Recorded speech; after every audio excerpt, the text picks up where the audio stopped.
क्रोध पर संयम रखें। क्रोध करना जीवन को नकारात्मक बनाता है।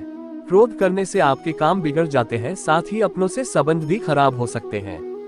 यदि आपको अत्यधिक क्रोध आता है तो आप संकट में भी पड़ सकते हैं। साथ ही आपका किसी के साथ भी अनावश्यक विवाद हो सकता है जो डर का कारण बन सकता है। क्रोध करने से शरीर पर भी बुरा असर पड़ता है।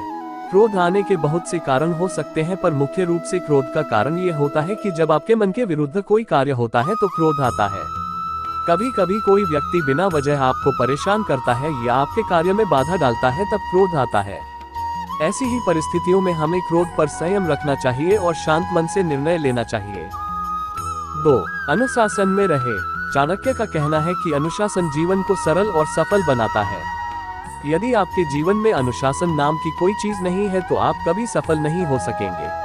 अनुशासन इसलिए जरूरी है क्योंकि जब आप अनुशासन में रहते हैं तो आपकी एक अलग ही छवि निखर कर आती है, जो लोगों को काफी प्रभावित करती है। साथ ही समय के महत्व को समझने में अनुशासन का हाथ होता है। जीवन को अनुशासन के साथ व्यतीत करने में कभी भी कठिनाई नहीं होती है। आपको केवल अपने मन को शांत रखना है और किसी भी परिस्थिति में इस संकल्प को नहीं भूलना है कि हमें अनुशासन का पालन करना है। 3. आलस है सफलता का दुश्मन। आलस आपके जीवन को बर्बाद कर सकता है। यदि आप समय पर अपने कार्य पूर्ण नहीं करेंगे तो आप समस्याओं से घिर जाएंगे।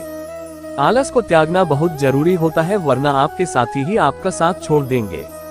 आलस करने से शरीर भी नष्ट होता है और समय भी। एक बार यदि समय गुजर जाता है तो पुनः नहीं आता है। इसीलिए आलस करे बिना अपने कार्य को समय से पूर्ण करना चाहिए। 4.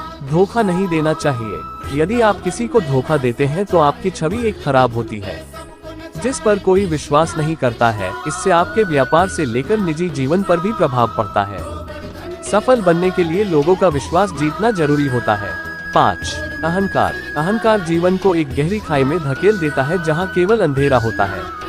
अर्थात यदि आप अहंकार करते हैं तो आपके साथ कोई रहना पसंद नहीं करेगा, आप अकेला महसूस करने लगेंगे। जैसा कि हम जानते हैं कि रावण को अपनी शक्तियों का अहंकार था, जिस वजह से उसका अंत हो गया।